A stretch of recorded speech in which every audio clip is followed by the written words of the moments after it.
ভুল ধরি প্রত্যেকটা কাজে ভাই, ভুল থেকে তো একটা কিছু শেখা যায়। ভুল না হলে তো জিনিসটা শিখবেন না বা জানবেন না বা বুঝবেন না। দেখেন এখানে একটা টাঙ্কি কানেকশন দেখতে পাচ্ছেন, এটা থেকে আউটলেট হচ্ছে প্রত্যেকটা ওয়াশরুমে দেখতে পাচ্ছেন। ওয়াশরুমে এখানে টি দ্বারা আউটলেট হচ্ছে দেখতে পাচ্ছেন, এবং এখানে টিটার থেকে সংযোগ দিয়ে দেখেন এখানে একটা টি দিছে।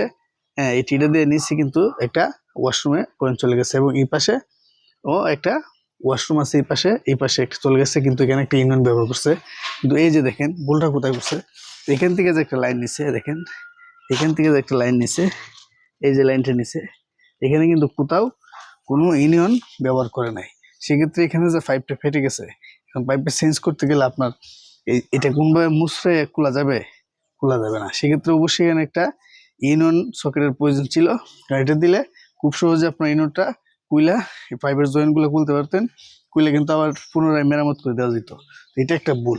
অবশ্যই ভুলটা কিন্তু আমরা এমনি এমনি ধরি না, অবশ্যই এই ভুলটা থেকে যেন কোনো একটা কিছু আপনারা শিখতে পারেন, বুঝতে পারেন বা জানতে পারেন, এই জন্য কিন্তু এই ভুলগুলা ধরা হয়।